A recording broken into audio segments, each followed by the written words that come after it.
Dr. Catherine Chatterley. I'm the director of the Canadian Institute for the Study of Antisemitism based in Winnipeg, in Canada.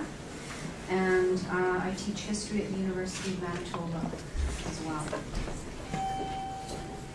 My presentation today is entitled The Antisemitic Imagination. It's extracted from the introduction of the book that I'm currently working on the history of anti-Semitic imagery. Paradoxically, I argue in this paper that anti-Semitism is one of the most historically determined phenomena in human history, but it is also characterized by a figure who runs consistently through the history of anti-Semitism like a red thread. The scholarly study of anti-Semitism has been a small, specialized enterprise, overshadowed and absorbed by the larger field of Holocaust studies. In fact, many of the classic studies of anti-Semitism were precipitated by the rise of Hitler and can be seen as attempts to explain the Nazi culmination of this millennial hatred. Scholars such as James Parks, writing from 1930, Cecil Roth from 1938, Joshua Trachtenberg from 1943, and Leon Polyakov from 1955 were all engaged in an investigative process of trying to comprehend how 6 million Jews could be annihilated in the very heartland of modern civilization. Historically, the field has interpreted anti-Semitism as a Western phenomenon, a product of Christendom, although one influenced by ancient anti-Jewish attitudes expressed largely by writers of the Roman Empire in the period between Nero and Hadrian. With our focus shifting today to so-called new forms of anti-Semitism, and I place new in quotation marks, and especially to that of the Islamic world, it is important to re-examine our assumptions and clarify once again our definitions about the history and nature of this phenomenon. Jewish tradition explains anti-Semitism as natural to the structure of human existence. Quite simply, Esau hates Jacob, always has and always will. This primal hatred of the Jews exists in all places and at all times, independent of culture or religion or socioeconomic circumstances. The rabbis did not contextualize anti-Semitism. It was not understood as a cause and effect kind of phenomenon, but existed as an eternal aspect of existence bound up with the destiny of the Jewish people. This traditional rabbinic understanding of anti-Semitism rests upon a conception of Gentiles as an undifferentiated mass whose inner core, or Esau-ness, remains consistent across time and space despite historical and cultural differences. It is also true that this conflict was perceived as a case of mutual hostility, rivalry, and competition, rather than a simple one-sided assault against Israel, the people, not the state. While there is much to be learned from this traditional reading of anti-Semitism, and one can certainly understand the perspective of the rabbis given the persistent and irrational nature of Jew hatred. However, for a historian, this kind of trans-historical interpretation is fundamentally inadequate. Anti-Semitism is not a seven-headed hydra, popping up in different places at different times as some kind of constant presence in human history. It is actually one of humanity's most culturally specific and historically determined phenomena. It is the product of the rancorous separation between Judaism and the Jesus movement of the first century. During the next 400 years, Rabbinic Judaism and Christianity were finally and irrevocably divorced, with the church in control of the state and its legal code as the new imperial religion. In this period, we know that the church worked relentlessly to purify itself, rooting out Judaizers, those individuals still sympathetic to Judaism, and to separate Christians and Jews to prevent them from celebrating holidays and observing Shabbat together, which people did in great numbers. The church's theology of separation was seen as necessary to establish its authority over society, and became the basis for European legislation, regulating Jewish existence under Christendom for centuries. Natural and inevitable, the separation between Jews and Christians was not. Retrospectively, we know that the triumphant and controlling position of Christianity in the empire, and eventually throughout Europe, led to the systematic exclusion of Jews as a collectivity from mainstream Christian society, to their deep and abiding marginalization, eventual demonization, and to their peculiar positioning in Western societies as middlemen associated with the despised money occupations. What we see in the history of anti-Semitism is a compounding of stigmatization and hatred, which over time results in the production of a composite character that integrates religious and economic themes in a powerfully seamless, toxic, and reinforcing manner.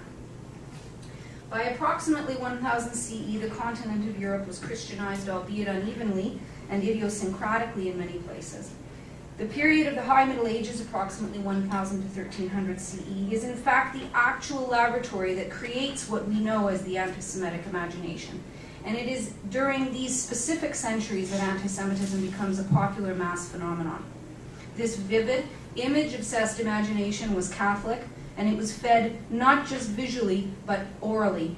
It had a character at its center that appeared to have the power and determination to control the world, to influence events, and to wreak utter havoc.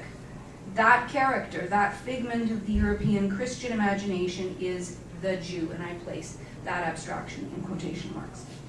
He is the tormentor and killer of Christ, the savior of universal humanity, according to Christian theology, who continues until the end of time to work against the church, its gospel, and its people. He is the ritual murderer and host desecrator who reenacts the crucifixion with these homicidal Jewish rituals. The well poisoner and the magician, both of whom were in league with Satan against Christian society, and of course the usurer who recalled Judas Iscariot, the archetypal traitor. It is this character of the Jew that populates the anti-Semitic imagination. It is by the appearance of this character that we know we are in the presence of anti-Semitism, and not some form of xenophobia or hostility, be they the product of culture, politics, or even personal conflict. Regardless of European region, religion, religious denomination, language, or nationality, the characteristics of the Jew are remarkably consistent across time and space. We see shifts in the articulation of perception over time in different contexts, but not in the basic perception itself, to quote Katz and Gilman. Wherever Christianity moved, it brought with it implicitly the character of the Jew. Nothing else can explain the presence of this character and the hatred of it, or for it, among indigenous peoples on several continents, including Canada, sub-Saharan Africans, the Japanese, or account for its absence in parts of the world unaffected by European imperialism, or where European missionary efforts failed to have any real effect, like China and India. Anti-Semitism is carried inside Western culture in the most complex way because the Jew is sewn into the fabric of the Christian imagination. It is crucial that we remember that until the last quarter of the 20th century, the West was a Christian civilization, and however secularized and multicultural Western societies are today, they remain saturated with Christian symbol, metaphor, and imagery. One might argue that one aspect of Christianity that has been retained after the Holocaust, despite the waning of religious belief and practice in Western societies, is a deep ambivalence and unease about the Jewish people and one's relationship to them. Although we cannot quantify these attitudes, we know there is also suspicion, resentment, contempt, and ongoing hatred in parts of the population as well. The central story of Western civilization is Christ's passion, understood until perhaps a generation ago as his suffering and death at the hands of the Jews, or at the hands of Rome at the conspiratorial manipulation of the Jews, which is clearly presented as fact in the four Gospels of the New Testament. For centuries, every generation of Europeans met the Jewish people through this story, through their extremely negative depiction in this text. If these Europeans knew no Jews personally, and one has to realize that this is the reality for the vast majority of people then and now, regardless of location, due to the reality of demographics. This is the only exposure they were given to the Jewish people. In other words, the Jew of the New Testament becomes the real existing Jew, with no awareness that this character is a creation of the Christian imagination. Over centuries of telling and retelling in Europe, the Gospels create a character who is a composite of several extremely negative figures: Caiaphas, Judas, and the character of the crowd, particularly as it's represented in the book of Matthew, who retain their Jewishness and therefore actually come to define it for Christians, while Jesus, his disciples, the Holy Family, Simon and Veronica, are freed of their Jewishness and are perceived as Christians instead.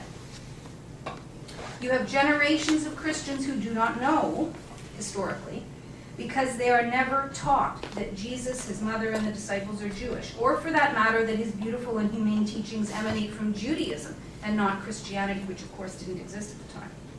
Rather, the Gospels depict the Jew as conspiratorial, vengeful, hateful, unrelentingly cruel, unforgiving, arrogant, blind to the truth, corrupted, especially by money, treasonous, criminal, and at bottom, evil. Every one of these characteristics is seen as fundamentally antithetical to good Christian behavior. Instead, these dark qualities come to define the one tiny group in Europe that remains conspicuously outside the universal religion of humanity.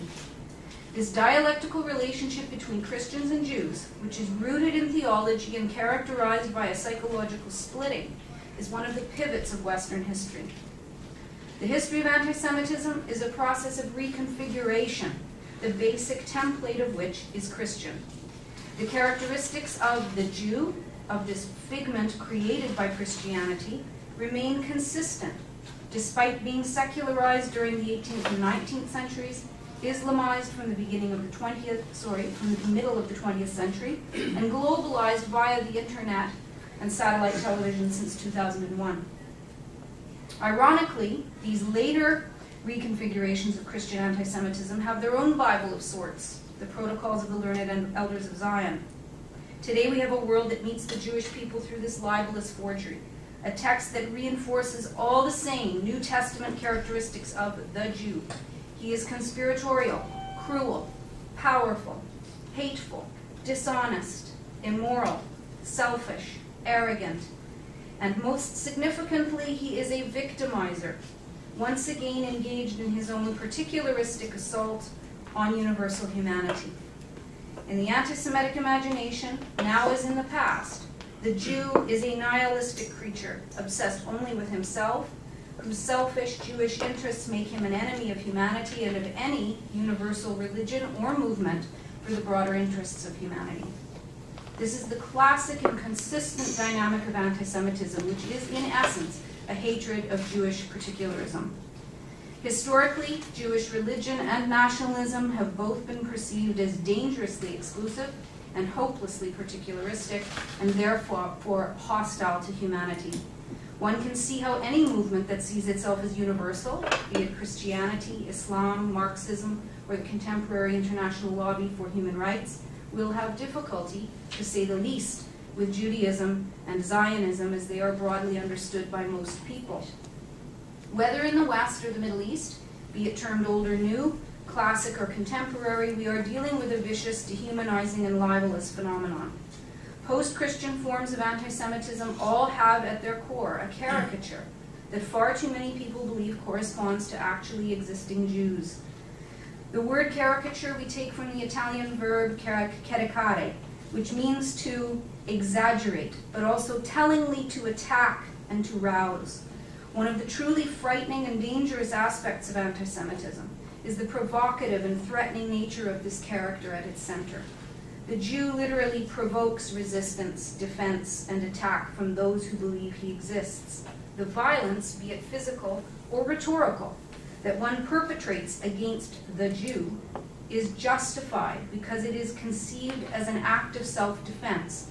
All anti-Semites, regardless of time and place, see themselves as victims of the Jews.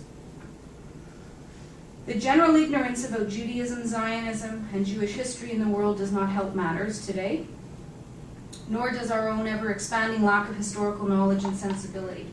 The misuse and complete bastardization of the Western historical record is quite frankly what much of Islamic anti-Semitism rests upon, and historians have an obligation, in my opinion, to begin to address this very serious problem. You could see this very clearly in Menachem's presentation.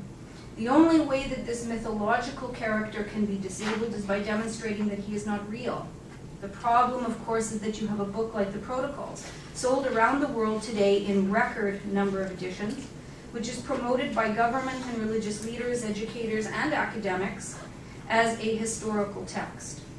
The book is used to explain the workings of international economics and politics and the ongoing war between Israel and the Palestinians. Very much like the New Testament, and later the protocols were used to illustrate and explain supposed Jewish machinations in Europe. I would like to conclude by discussing the possible reasons for the persistent appeal of this character, especially outside its original theological context. One thing we can say with certainty now is that anti-Semitism is no longer strictly a Western phenomenon. It no longer requires Christian theology or culture, however secularized, to function and to resonate with or appeal to the masses. This is a new development for the study of the history of anti-Semitism, and it is worrying. As ugly as Christian anti-Semitism is, we could at least take comfort in the fact that it only made sense in a Christian or post-Christian context and could therefore be contained. Anti-Semitism, unfortunately, is not only a function of religious theology or of culture, as we have until very recently thought, but also taps into our nature as human beings. As a species, we have a general reluctance to examine ourselves critically and to admit our own faults, limitations, and mistakes. We have great difficulty taking responsibility for our own negative circumstances and for our own role in creating them, or helping to create them.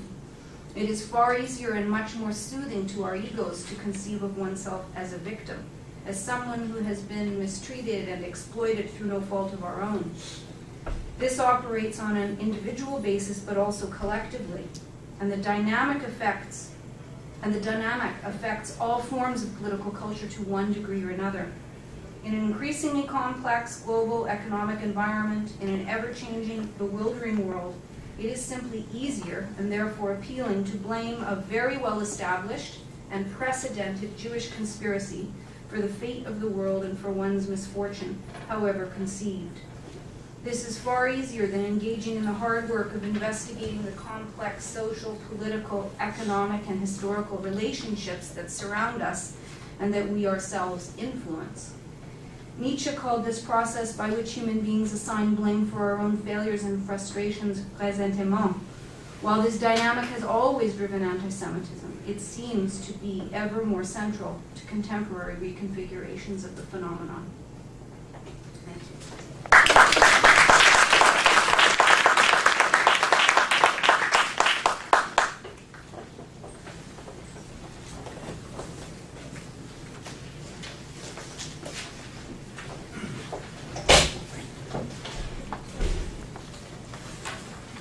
I'm so pleased to be invited to present a paper to this conference, and I am sad that we have to have this kind of conference.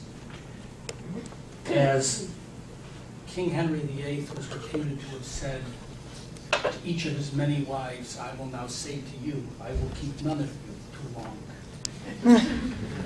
It is undoubtedly as true as it is distressing that the centuries-old phenomenon of demonizing, threatening, and persecuting Jewish people for who they are and not for what they may have done is still in existence today. One would have thought that after the Holocaust decimated European Jewry and the Allied victory over a singularly genocidal, racist, and anti-Western and anti-modernist regime, the persistent flames of Jew hatred would have been doused, becoming no more than a cottage industry of a few isolated lunatic clusters of reactionaries. Sadly, our observations show that this sanguine expectation requires dramatic consideration. For a resurgent viral anti-Semitism is growing into a far more global danger for Jews.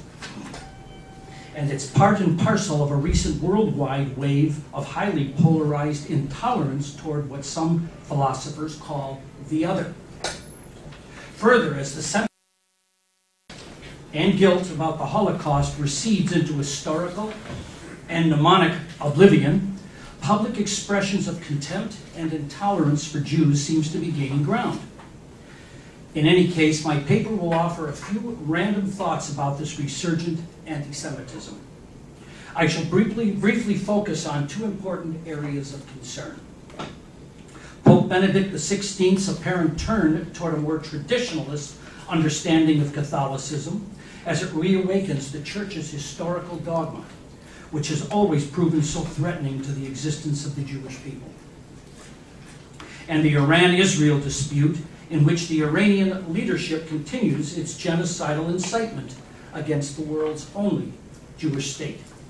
For this paper's limited scope, I have chosen to sidestep other crucial anti-Semitic events, as current campus calls for boycotts against Israelis and products made in Israel, disruptive Israel bashers on European and American campuses like the University of California at Irvine, where an Israeli ambassador was shouted down disgracefully in February of this year, neo-Nazi marches in Europe, for example, in Hungary, random physical attacks on individual Jews and Jewish institutions around the world, Holocaust denial conferences, and effusions of cyber hate and cyberbullying and cyber-based recruitment against Jews and against Israel, and so on.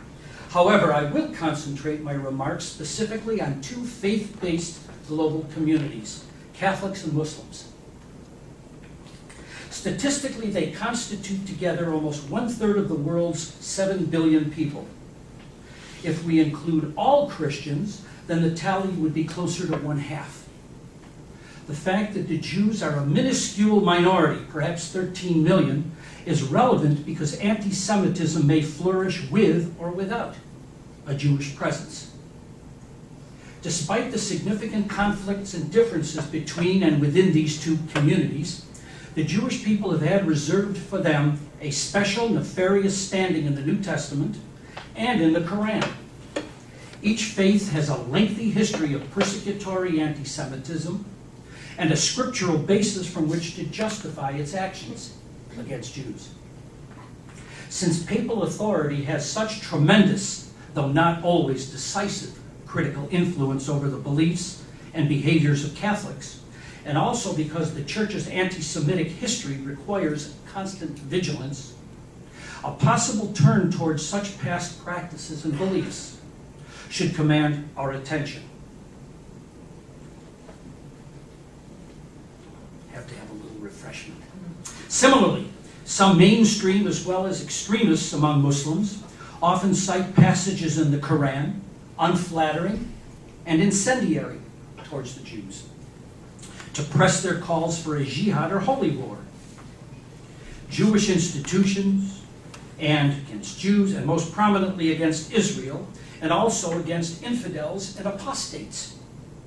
Admittedly, only a small fraction of the world's Muslims are anti-Semitic jihadis, but their increasingly successful efforts at recruitment to their various causes, especially when Islamic heads of state from Malaysia to Iran call for a genocidal anti-Semitism against Israel, and when the president of Iran removes government officials, like he did recently the tourism minister from Spain, because they became too friendly to individual Israelis, any distinction between Israel and its Jewish citizens or Jews in general as the genuine target of their animus tends to collapse. As one astute non-Jewish writer observes, there is anti-Semitism, that is Jew hatred, and anti-Zionism, with its anti-Semitic and purely political forms. For example, in Europe, a cause might, and I'm quoting him now, a cause might advance in the name of anti-Zionism, but Europe's Jews were being attacked because they were Jews. In practice, anti-Semitism and anti-Zionism were approving and disapproving ways of describing the same thing. In regard to both faith-based communities, noted above, it is impossible to know for certain how many of their adherents harbor anti-Jewish beliefs and sentiments, which lie dormant and are aroused under a conducive mix of favorable circumstances. Thus, their leaders' words assume a much greater importance and influence than those of ordinary people. Generally, as we have learned from the incessant barrage of abiding anti-Jewish propaganda in the case of pre-Hitlerite Germany, this was the foundation upon which the Nazi regime implemented its final solution. Government encouragement of anti-Semitism, as in Iran, like in Germany, with its proxies Hezbollah and Hamas, must be taken very seriously. In that, so many fine scholars have contributed to the voluminous body of literature tracing the historical roots, causes, and diverse forms of anti-Semitism, I will assume the reader's knowledge of these matters. So I will not approach this well-researched topic systematically in this paper. In a qualified sense, the current waves of anti-Semitism may be called anti-modernist. Usually, modernism refers to the following: the presupposition that the seat of moral and socio-political value resides ultimately in individual autonomy, with each person being entitled to equal moral consideration, the principle of moral equality, the doctrine of universal, natural, or human rights, and the concomitant principles of freedom of expression, toleration, and multicultural diversity, the free market economies of capitalism, the democratization of societies, the standard of scientific rationality, and the idea of inevitable progress in history, and also, of course, respect for the institution of a just rule of law, namely constitutionalism. Anti-modernism, for the present purpose, is a manifest repudiation and exploitation of the aforementioned themes of modernism to serve certain parochial, reactionary interess in the context selected. The net effect of the anti-modernist impulse is, in my opinion, to enlarge the public space for tolerating virulent and deadly expressions of customary anti-Semitic beliefs. It is a basic thesis of my paper that anti-Semitism assumes a more dangerous status as institutions of high authority, whether governments or powerful religious organizations, not only tolerate hate-driven expressions of Jew hatred, but move toward actually encouraging them. Now, I know I'm making a little reference, I have to make a little reference to the mosque debate near where the World Trade Center once stood. The building, of course, that they're going to use, originally the Burlington Coat Factory, which had suffered damage, by the way. It's so close to ground zero that it did suffer some structural damage. In any case, I know that many of us do have a concern, without yielding to the charge of Islamophobia, which I consider to be in many respects a spurious charge. Why? And I'll mention about the mosque in a moment. A phobia, to my way of thinking, is a kind of mental defect of some kind or other. Many people do have Islamophobia, which has nothing to do with a mental defect. They do have a genuine concern about building a mosque so close to ground zero. They do have a concern about where the funding is coming from, and they do have a concern about what that mosque is going to be used for. I know it's supposed to be an Islamic community center, but it's probably going to be a bit unlike a Jewish community center, I would suspect, but I don't know that that's true. Okay, I don't know that that's true. I think that very often many of us fear that as mosques and madrasas are used for recruitment of future jihadists, that we don't know for sure whether that mosque would be used for that purpose. All right, in my view, anti-Semitism is a vicious form of hate which attempts, in word or deed, to deliberately harm, persecute, or destroy the physical, cultural, or spiritual being of Jewish people, the symbols and institutions of Judaism, and or the Jewish state of Israel. At the very least, what Jews want in society, many do, is just simply normalcy. Instead, what they often receive in some parts of the world today is more akin to updated versions of traditional toxic anti-Semitic indictments, like perpetrating usury in the banking system, causing the plagues and illnesses like AIDS and H1N1, poisoning wells, And when Christian or Muslim children are killed, the Jews were or are accused of using their blood to make Passover matzah or pastry. Of course, the infamous blood libel. And now Jews or Israelis are accused of harvesting the organs of Palestinian children after Operation Cast Lead in Gaza last year. And we even find that Nazi genocide or Holocaust blamed on its Jewish victims, or that some contemporary Jewish scholars are charged with exploiting the Holocaust and turning it into an industry for sympathy and financial gain.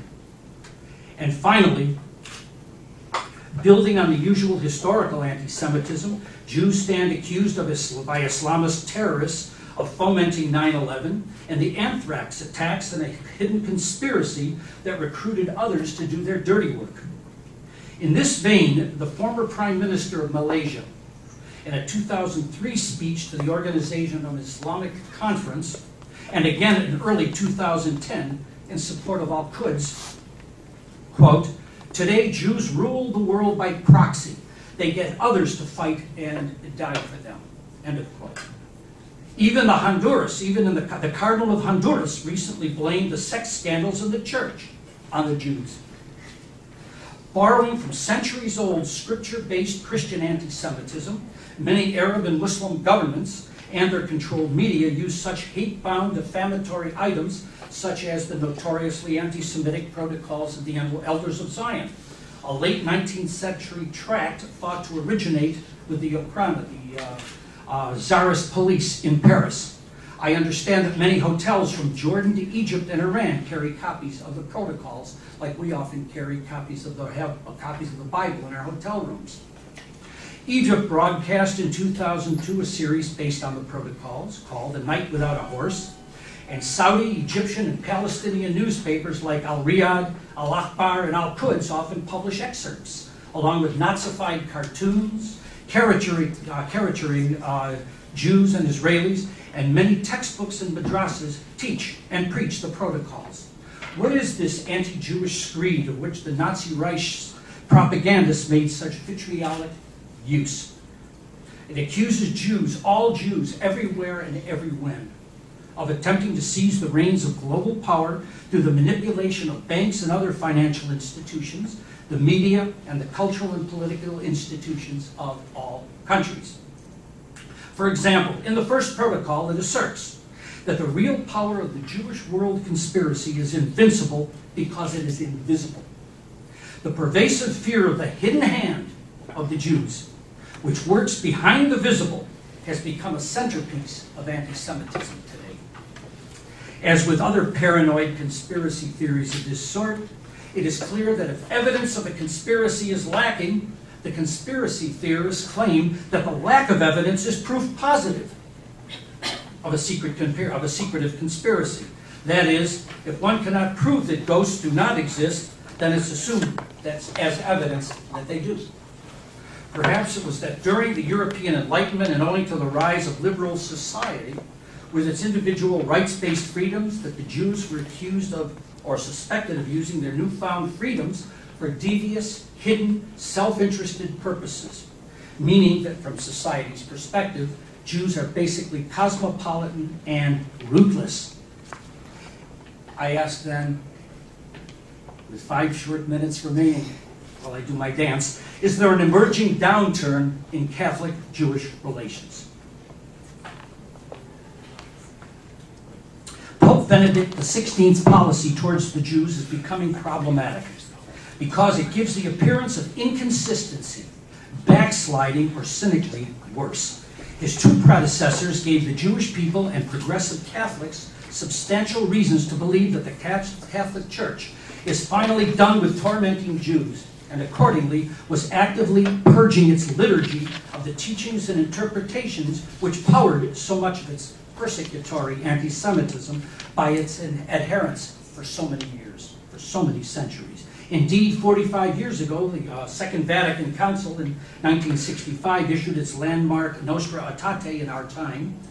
It explicitly rejected the charge of deicide and held that the Jewish people are not culpable for Jesus' crucifixion. Further, it asserted that they, the Jews, remained, quote, most dear to God. This stunning reversal of the Church's previous triumphalism and supersessionism would mark a dramatic and official, it was hoped, irreversible change in Catholic-Jewish relations in the future. Another illustration is that the Catholic liturgy would have expunged from it a prayer calling for the conversion of Jews. Of course, this prayer implies the superiority of Catholicism. It would then seem to follow that the case for sainthood for the Jewish-born Carmelite nun, Edith Stein, would be put on hold indefinitely. She converted to Catholicism because she hoped it would help her to escape a one-way trip to the Nazis' final solution. It did not, for she too perished in the Nazis' exterminative machinery. Also, on the positive side of the ledger, there have been a number of interfaith services, papal visits to synagogues and to Israel, as well as other genuine efforts by some Catholic and Protestant clergy and theologians to underscore the ecumenical idea that the Jews are to be regarded as elder brothers instead of as a dangerous, expendable, God-forsaken leftovers from pre-Christian times. However, the current Pope is raising the specter of the reversibility of the irreversible, sanguine prospect for further improvement in Catholic-Jewish relations. The senior correspondent for the National Catholic Reporter, John Allen Jr., has tried to give an account of Benedict's Jewish policy because its patent inconsistencies are raising some serious warning signs in parts of the Jewish community.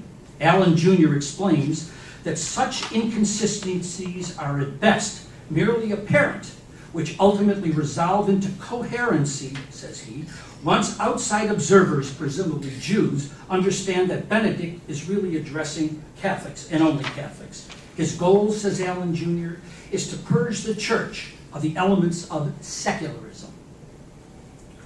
Moreover, Allen states that the Pope's policy may not be everything some Jews desire, but at this moment in Catholic history, it may well be as good as it gets.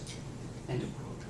In brief, some of these inconsistencies involve the rehabilitation of the Holocaust-denying Bishop Williamson, moved Pope Pius XII, wartime Pope whose public record in the face of the Nazi genocide was, according to the public records released so far, mostly silence, a step closer to sainthood, and reintroduced a Good Friday prayer that calls for the conversion of Jews.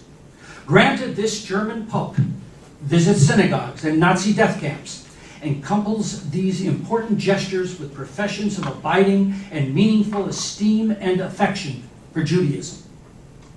But it is important to remember the Catholic Church's centuries-old religion-based persecutory anti-Semitism. Given this dreadful history, in light of Benedict's predecessors' ecumenical efforts to confront and reverse some of the Church's doctrinal basis for religious anti-Semitism, the inconsistencies in Benedict's policies reignite the embers of mistrust and fear in the hearts of many Jews. On a more sobering note, we should underscore that any improved relations between Catholics and Jews must be qualified, since anti-Semitic beliefs, attitudes, feelings, or sympathies have been well nurtured and sustained for years by many on the parish level. And these are not always amenable to papal directives or theological pronouncements. I guess I'm supposed to stop. No, you can finish up. Is it okay? Because I noticed David didn't. Can I ask you one question? Is that not? Yeah, I'm not done yet. Oh, But don't forget your question. Write it down, please. All right? Good. All right. In a discernible historical movement from religious to biracial forms of anti-Semitism, in addition to Holocaust revisionism or denial, a very hurtful facet of current Jew hatred is the jarring attempt by many parties in the Arab and Muslim world to delegitimize the Jewish state of Israel. That is, to deny it has a right to exist as the world's only Jewish country, as a nation equal to all others in its inviolable sovereignty, as recognized by the United Nations. In addition, Holocaust denial itself may be seen as a strategy for re-legitimizing public expressions of anti-Semitism. This newer current of anti-Semitism seeks to eclipse a people's presumed natural entitlement to have its history publicly validated. As Israel's enemies continue to propagate negative stereotypes and myths about Jews as a people, It degrades them as individuals, groups, and as a nation by denying or seeking to deny to them the publicly enforced validation they need to flourish as a people. As a significant sidebar, both religious traditions of Christianity and Islam have been obsessed with the Jews from time immemorial, and the Jews' failure to accept the teachings or prophecies of Jesus and Muhammad.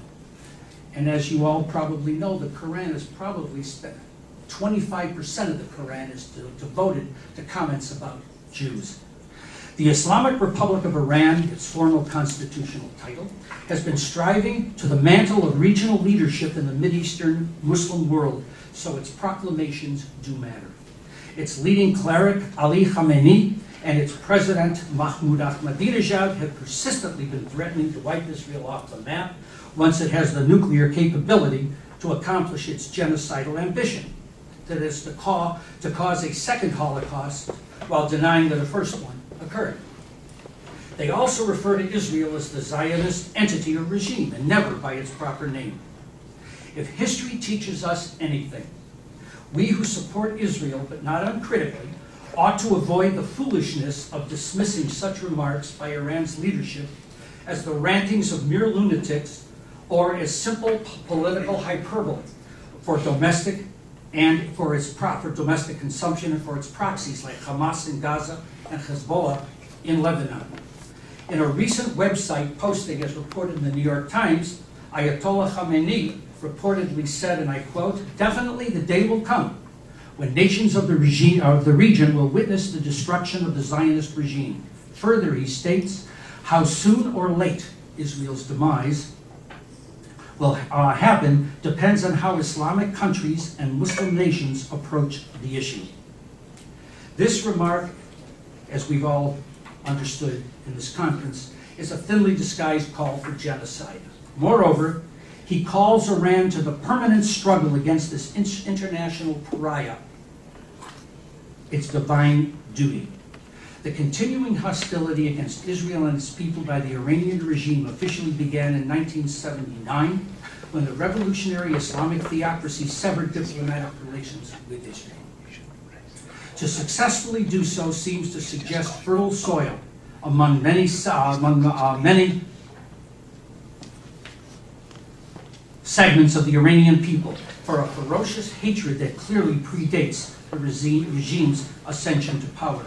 As the Persian, non-Arab Islamic Republic of Iran moves closer to producing nuclear weapons. Despite its perfidious public denials, the Israelis have the option to strike Iran militarily.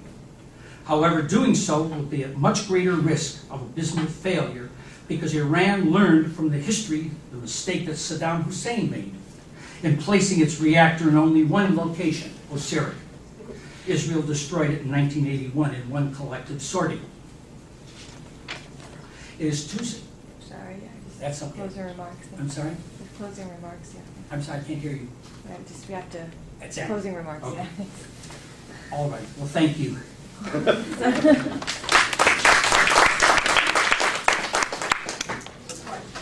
So, How is it? he's sorry, I should have said that. He's fine, he's well.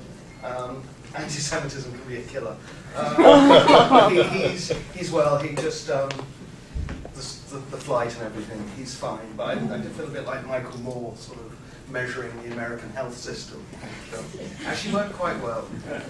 So I'll try and get into the game, but apologies to the two previous speakers for not being here. Okay, thank you. Right, the title of the paper is different from the program, I'm afraid. For the Agambanites who wanted to hear about state of exception and ontology, that is half completed on my computer. The theme of that paper was that once you start ontologizing politics, you end up ontologizing everything, and then I was going to go on with Badiou, but that's not what I'm going to do today. What I'm going to do today is called The New Europe, Holocaust Memory and Anti-Semitism. And if you don't mind, I'm going to read it, but try and read it in a sort of engaging tone. So, The New Europe, Holocaust Memory and Anti-Semitism. Introduction. This paper is part of a larger project that looks at the ways in which the Holocaust comes to be subsumed within the discursive framework of contemporary forms of anti-Zionism, anti-Semitism, and/or anti-Zionism. Here I examine this tendency as it plays itself out at the intersection of two interrelated narratives: the construction of the new Europe and its self-legitimizing by the transmission of the Holocaust to, or the concept of the Holocaust, to Holocaust memory. Drawing on the concept of Holocaust dissolution that I've developed elsewhere, I argue that the new Europe's Holocaust memory rests ultimately on dissolving the specifically Jewish dimensions of genocide into an overarching concept of modernity, now transcended, but thought to capture the essence of the old Europe. Two consequences follow from this premise. The first is the strict equation made of genocidal anti-Semitism and modernity, and second, intimately related consequence, is the theoretical inability to recognize non-genocidal anti-Semitism, not only in the old Europe, but also in its new incarnation. I argue finally that it is this lack of recognition of even the possibility of anti-Semitism that accounts not only for the denials of claims of contemporary European anti-Semitism, but also the venom with which those claims are met and accusations of bad faith and Jewish particularism that accompanies them. The first section is New Europe, the Holocaust and Holocaust Memory. And here I start with a quote from Robert Fine. Should I not make it to the end of the quote? Please do what we've done. Writing in a recent essay, Fine offers a succinct account of the nature of Holocaust memory within the legitimizing practices of the new Europe. It's worth quoting at length. It's a paragraph. After 1989, the Europeanization of Eastern Europe drew the former satellite centuries of the countries of the Soviet bloc into the orbit of Holocaust commemoration. The Holocaust and Auschwitz became universal references for absolute evil. In this context, one temptation is to give the story of European anti-Semitism a happy ending, and to pay tribute to the success of the new Europe in transcending its longest hatred. Anti-Semitism is tucked safely away in Europe's past, overcome by the defeat of fascism and the development of the Soviet Union. The rise of political anti-Semitism in the late 19th century and its consolidation as an exterminatory anti-Semitism in the 20th century are associated with the ethnic nationalism that prevailed in Europe at the time.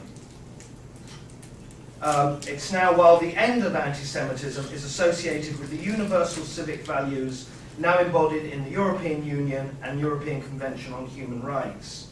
This reassuring narrative looks back to an era in which anti-Semites saw themselves as guardians of the ethnically pure nation state, and forward to a post-national Europe in which anti-Semitism is remembered but only as a residual trauma or a museum piece. Thus, the idea of Europe as a civilized content is rescued from the wreckage. In Fine's account of the distinction between the old and new Europe is a series of strictly demarcated binary oppositions: the nation-state, Europe; nationalism, cosmopolitanism; fascism, human rights; politics, civil society; genocidal anti-Semitism, pluralism. New Europe, in short, defines itself through its overcoming and neutralizing of the first term of each of their couplets and their safe consignment to the past. In this context, Holocaust memory and the Holocaust itself becomes the bridge or hinge between the old and new Europe. Again, in their recent work on Holocaust memory, Levy and Schneider state, and this is the last lengthy quote, the Holocaust constitutes an epochal break. It has therefore the potential of challenging basic national assumptions, like sovereign law in its own territory, and creating a cosmopolitanized public and political space that reinforces moral dependencies.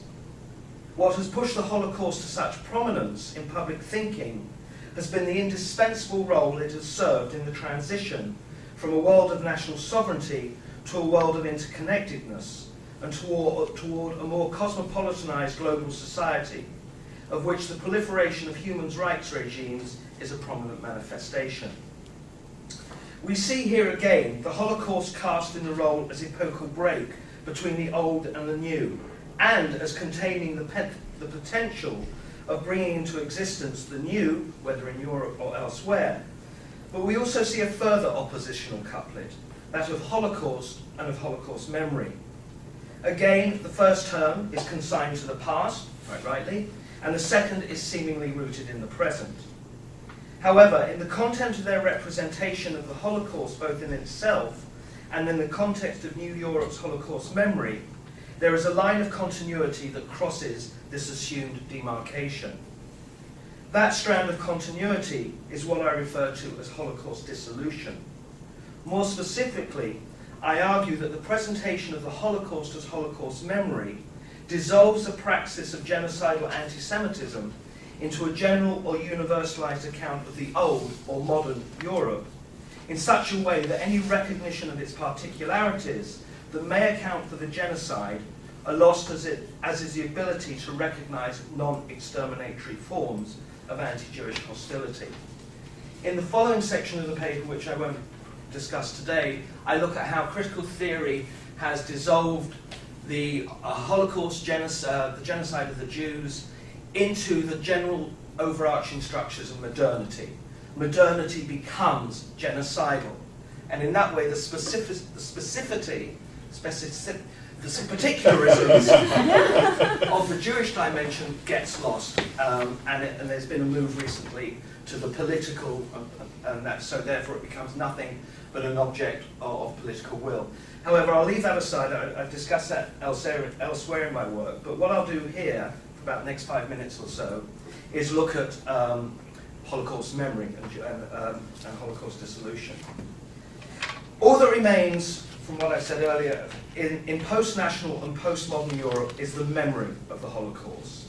But it is less a memory of the Holocaust itself than a memory of the modernity into which the Holocaust was dissolved. Separated from the structural conditions that is said to make it possible, the Holocaust of New Europe's memory becomes nothing more than a symbol. It is a symbol, however, not of anti-Semitism per se, genocidal or otherwise, but of the old Europe itself. The old Europe fragmented into nation-states, along with its concomitants of national sovereignty, nationalism, and the genocidal impulse that is said to be inherent within it.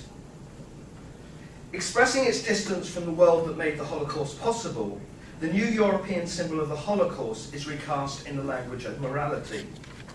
The symbol's purpose and function is to serve as a warning to be sounded whenever and wherever any of the tendencies of the old Europe threaten to appear or reappear. The moral imperative contained in the symbolism of the Holocaust is contained in the maxim, "Never again Auschwitz." It is to this symbolic value that Dubell refers in his article, "The Remembrance of the Holocaust as a Catalyst for Transnational Ethics." It's a question. When he notes that, again a small quote, "For the Holocaust now provides a meta-narrative for sufferings inflicted for political reasons. It has turned into the supra-denominational passion story of late modernity. Concepts, symbols, and images are taken out of their immediate context and are employed to code in a single term the collective pain that people inflict on others. The symbolic repertoire has been adopted by political groups all over the world who are subject to extreme pain and distress. It is present in the political defense of human rights, in the remoralizing of diplomacy, and in the turning away of the morally neutral realpolitik." We see here an example not only of Holocaust dissolution and resurfacing as post-national and postmodern symbol, we also see its resurfacing within the register of morality. Symbolic representation within this register forms a context in which claims of contemporary anti-Semitism are denied and creates the conditions for the particular intensity of those denials. Perhaps the most concise way to explain this aspect of Holocaust dissolution is by analogy with Adorno and Horkheimer's critique of commodification.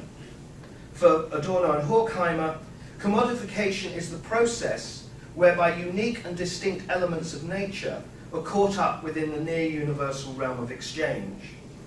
As a condition of entry, each individual element has to become exchangeable for all others.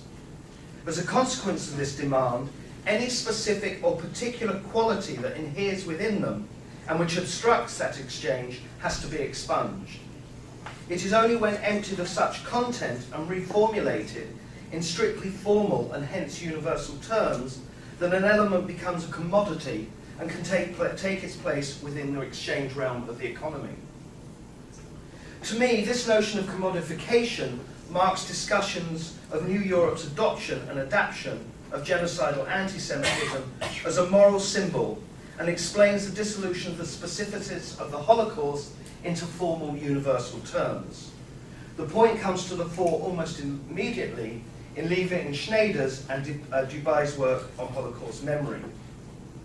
Depicting its symbolic value in terms of its abstract nature of good and evil, quote, that was a quote, the Holocaust can only serve its role as universal warning and call to action once it has been abstracted from, or rather emptied of, its particular elements of its historical occurrence, including, of course, its specifically Jewish dimensions, among which is the presence of anti-Semitism. It is only in such circumstances that the Holocaust, now presented in abstract, formal and universal terms, is free to play the symbolic role allocated to it. In such a form, it takes its place as an ethical commodity within the exchange realm of New Europe's moral economy. It is only at this stage, therefore, when the Holocaust becomes freely exchangeable for any other number of situations, is its dissolution, a dissolution inherent in its symbolic value, is it complete. It is as a consequence of such commodification, and the dissolution of which it is a part, that Levy and Schneider note, the Holocaust is now a concept that has been dislocated from time and space, precisely because it can be used to dramatize any injustice, racism or crime perpetrated anywhere on the planet. However, as Adorno and Horkheimer argue, what cannot be contained within the commodity, that is, its particular aspect of the natural element that resists and obstructs its universalization, that content reappears in the image of a threatening and unpredictable, untamed nature. Whilst on the one hand, the commodity's formal attributes permits its inclusion in the realm of exchange, on the other hand, its now expunged particularities, I've given up trying to say specificities, its now expunged particularities, that which obstructs such entry, are recast as nothing more than an irrational remnant of the past, or as no more than a superstitious myth having no place in the increasingly rationalized, i.e. commodified world. These particularisms are rejected in that world and they become that which cannot be recognized and subject to the status of taboo. Let me now make more direct this analogy between Holocaust memory and the twin aspects of Adorno and Horkheimer's conception of commodification in order to shed light upon the intense denials by many to claims of contemporary anti-Semitism. Read into the very fibre of modernity of the old Europe, genocidal anti-Semitism takes on the appearance of a natural phenomenon and is raised to the status of a law of nature. From the perspective of the new Europe, whose self-representation turns on the overcoming of such anti-Semitism, any recognition of its existence, whether as a continuation of past manifestations or as a new phenomenon, serve to undermine its defining claim. This factor alone goes some way to understanding the intensity and denial of contemporary claims of anti-Semitism. To this initial point, however, a further element can be identified. In an era in which anti-Semitism is deemed a thing of the past, claims of its contemporary present appear to be no more than claims to see an irrational legacy of the past, of less enlightened times. Now that the Holocaust has become commodified, its now expunged content, its particularities, its potential continued existence as untamed nature, its anti-Semitism takes on the aura of superstition and taboo. Conclusion. In this paper, I've sought to understand why claims of contemporary anti-Semitism are met with such intense denial. Looking at the problem within the context of the New Europe, I've argued that the underpinning cause of the intensity of denial is that the account of the Holocaust as an inherent outcome of modernity and its reframing as Holocaust memory and universal moral symbol required dissolving the particularities of its Jewish dimensions, including dissolving the phenomenon of anti-Semitism into more universalized and generalized concepts. I'll go through the whole conclusion, even though part of it refers to the first part. First, in New Europe's political reading of the Holocaust, anti-Semitism is recast as genocide. As a consequence, any consideration of modern anti-Semitism that does not fit into this genocidal concept remains both unseen and untheorized.